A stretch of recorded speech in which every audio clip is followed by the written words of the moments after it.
ఆరాధనా ఆరాధనా ఆరాధనా ఆరాధనా.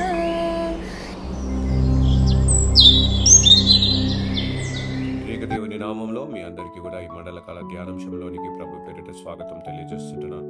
1913వ సంవత్సర కాలంలో George Bernard Methodist సేవకుడు తన యొక్క పరిచర్యలో అనేకమైన సందర్భములలో తను హింసించిన వారిగాను, దూషించిన వారిగాను, తనపై అనేకమైన మార్లు తనని గాయపరచడానికి ప్రయత్నం చేసిన వారు అనేకులుగా ఉంటున్నారు. దేవుని యొక్క సువార్తను వారి హృదయ పరిశీలన కలిగి ఉండాలి, హృదయ శుద్ధి కలిగి ఉండాలి, అటువంటి శ్రేష్టమైన సాక్ష్యము కలిగి ఉండాలి అంటూ తన సువార్తను ప్రకటిస్తుండగా అనేకులు వారిని, వారి బోధలను తిరస్కరించి తృణీకరించిన వారిగా ఉంటున్నారు. ప్రియులరా, ఎప్పుడైతే ఈ కార్యములను, ఇటువంటి కష్ట సమయములలో తాను యేసుక్రీస్తు ప్రభుల వారి యొక్క శిలువ తట్టు తన దృష్టిని కేంద్రీకరించి ఆ శిలువను ధ్యానించడము ప్రారంభించిన వారిగా ఉన్నట్లుగా కేవలము శిలువ అది త్యాగానికి చిహ్నము మాత్రమే కాదు కానీ దానిలో అంతర్గతంగా అనేకమైన గుప్త రహస్యములను కలిగి ఉన్నది అంటూ వాటిలో నుండి, తన ధ్యానంలో నుండి on a hill far away and old rugged cross అనే సంగీతమును తను రచించిన వాడిగా ఉంటున్నాడు. తన దృష్టి ఎప్పుడైతే తన శిలువ, యేసుక్రీస్తు ప్రభుల వారి యొక్క శిలువనుపై మోపి ఉంటున్నాడో తనకి ఆ నెమ్మదిని, ధైర్యమును, విశ్వాసములో నిలకడగలిగిన మనస్తత్వమును తను పొందుకున్నట్లుగా మనం చూస్తుంటున్నాం. ప్రియులరా, సంఖ్యాకాండము 21వ అధ్యాయంలో దేవుని యొక్క ప్రజలు దేవుని వాగ్దానము పొందుకొని దేవుడు అనుగ్రహించిన స్థలంలోనికి ప్రయాణమై వెళ్తుంటున్న సందర్భంలో అక్కడుంటున్న ప్రజలు దేవునికి మరియు మోషే అనే నాయకునికి విరుద్ధముగా మాట్లాడిన వారిగా ఉంటున్నారు.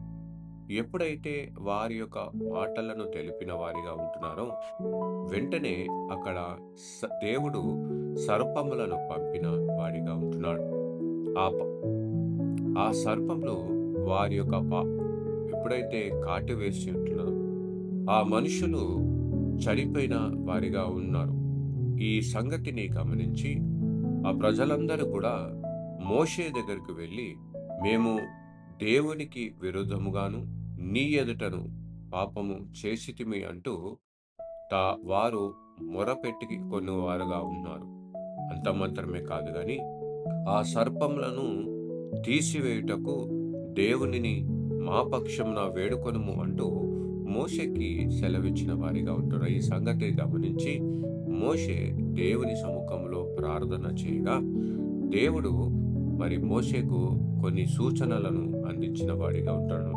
ఏమని అంటే, తాపకరమైన సర్పమును వంటి ప్రతిమను నీవు చేయించి స్తంభము మీద పెట్టుము. అది ఎవరైతే చూచువారిగా ఉంటారో వారి యొక్క దృష్టిని ఆ సర్పముపై నిలబెట్టిన సర్పముపై ఉంచిన వారిగా ఉంటారో వారు బ్రతికెదరు అంటూ మోషేకు సెలవిచ్చిన వారిగా ఉంటున్నారు. ప్రియులరా, ఏ సర్పమునైతే ఏదైతే తీర్పుగా ప్రతిరూపంగా ఎంచబడి ఉంటుందో దానిని దేవుడు వారికి స్వస్థపరచుగా విమోచించేదానికి దేవుడు మార్చిన వాడిగా ఉంటున్నాడు. యోహాను సువార్త 3వ అధ్యాయంలో కూడా ఇదే మాట యేసుక్రీస్తు ప్రభుల వారు అంటారు. ఏమని అంటే, మోషే అరణ్యంలో సర్పమున ఎట్లా ఎత్తిన వాడిగా ఉంటున్నారో అదే రీతిలో మనుష్య కుమారుడు కూడా ఎత్తబడును అంటూ జ్ఞాపకం చేస్తున్నాడు. ప్రియులరా, యేసుక్రీస్తు ప్రభుల వారు దేవుడు ఈ లోకానికి పంపడానికి ఉద్దేశం ఏంటంటే, ఈ లోకంలో ఉంటున్న నరునిలో ఉంటున్న ప్రతి ఒక్క విషయమును తాను పీల్చుకున్న వాడిగా ఉంటున్నాడు. అది ఎటువంటి విషయము అంటే, అది తిరుగుబాటన కావచ్చు, అవమానములను కావచ్చు, నిర్లక్ష్యమని కావచ్చు, పాపపు తలంపులైనా కావచ్చు, అది ఏమైనప్పటికీ కూడా ఏ పాపము ఎరగని యేసుక్రీస్తు ప్రభులవారు పాపపు ముద్దగా, పాపముగా అక్కడ వేలాడినట్లుగా, ఎత్తబడినట్లుగా మనం చూస్తుంటున్నాం. నీ నా శాప భారమును మోచుకుంటూ దేవుడు మనలందరినీ విశ్వాసమును వైపునకు నడిపించిన వాడిగా ఉంటున్నాడు. కాబట్టి ప్రియులరా, ఆనాడు ఇశ్రాయేలు ప్రజలు ఏ విధముగా అయితే వారి యొక్క దృష్టిని కేంద్రీకరించి ఆ ఒక నిలబెట్టిన సర్పము మీద చూచే వారిగా ఉంటున్నారో, స్థిరమైన దృష్టితో వారు ఏ విధముగా అయితే నిలిచిన వారిగా ఉంటున్నారో, అదే విధముగా ఈరోజు మనము కూడా ఈ మండల కాలంలో ఆ సిలువను తట్టు చూస్తూ దృష్టిని కలిగిన వారిగా ఉండాలి అంటూ జ్ఞాపకం చేస్తుంటున్నాను. అది ఎటువంటి దృష్టి అంటే, మొట్టమొదటిగా విశ్వాసకరమైన దృష్టిగా ఉండాలి అంటూ జ్ఞాపకం చేస్తుంటున్నాడు. అందును బట్టి కొరింథీ సంఘానికి పౌలు భక్తుడు అంటాడు ఏమని అంటే, మేము వెలుచూపుతో కాదు కానీ విశ్వాసము అనే దృష్టిని మేము కలిగిన వారిగా ఉన్నాము అంటూ చూపెడుతున్న వారిగా ఉంటున్నాడు. రెండోదిగా కనికరము కలిగిన దృష్టి.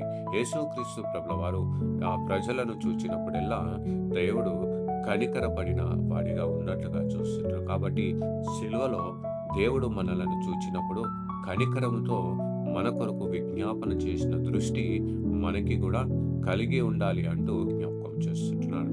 మూడవ విషయం చూసినట్లయితే, హృదయ శుద్ధి కలిగిన వారు ధన్యులు, వారు దేవునిని చూచెదరు. మనము దేవుని చూచే దృష్టి, దైవికమైన దృష్టి, హృదయ శుద్ధి కలిగిన దృష్టి మనలోనే ఉండాలి అంటూ జ్ఞాపకం చేస్తుంటున్నాడు. రెండోది, ఈ లోకంలో అశాశ్వతమైనది కాక నిత్యమైన దాని వాటి మీదే దృష్టీకరిస్తూ ఎటర్నల్ ఐస్ మనం కలిగి ఉండాలి అంటూ జ్ఞాపకం చేస్తుంటున్నాం. అందును బట్టి ఇటువంటి దృష్టి ఉండాలి అనే కీర్తనకారుడు 119వ సంకీర్తన 18వ వచనంలో, నేను నీ ధర్మశాస్త్రమునందు ఆశ్చర్యమైన సంగతులను చూచినట్లు నా కన్నులు తెరువుము అంటూ ప్రార్థించిన వాడిగా ఉంటున్నాడు. ప్రియులారా, మనము కూడా ఈరోజు విశ్వాసం కలిగిన దృష్టిని, కనికరం కలిగిన దృష్టిని, హృదయ శుద్ధి కలిగిన దృష్టిని, నిత్యత్వము కలిగిన దృష్టిని మనము కలిగి ఉండుటకు త్రియేక దేవుడు మనకు సహాయం చేసి కాపాడును గాక. ఆమెను ప్రార్థించిన మహా గొప్ప కనికరం కలిగిన మా తండ్రి, నీ పరిశుద్ధమైన నామానికి వందనాలు చెల్లించుకుంటున్నాం. మా ప్రభా, మా కనులున్న ఆ పొరలన్నింటినీ తీసివేసి నేను స్పష్టంగా, శ్రేష్టంగా, దేవా విలువైనదిగా మా దృష్టిని మార్చి నేను చూచుచు మా విశ్వాసంలో వృద్ధి చెందే కృపను మాకు వెనుక దయచేయమని ప్రార్థిస్తున్నాం. ఈ లోకంలో ఉన్న వాటినైనా వేటిని చూడకుండా కేవలం మా దృష్టి అంతే కూడా విశ్వాసంకు కర్తయు దానిని కొనసాగించేవాడైన యేసు క్రీస్తు ప్రభుల వారి వైపు చూస్తూ నిరదినము వృద్ధి చెందుతూ నీ దృష్టికి అంగీకారంగా ఉండే కృపను వెనుక దయచేయమని ప్రార్థిస్తూ, దేవా మరి నిన్ను చూచే కనులను, వినే చెవులను, గ్రహించే హృదయం మందరికి అనుగ్రహించి దీవించమని యేసుక్రీస్తు పరిశుద్ధ నామములో వేడుకొచ్చున్నాం తండ్రి. ఆమేన్. God bless you all and have a blessed day.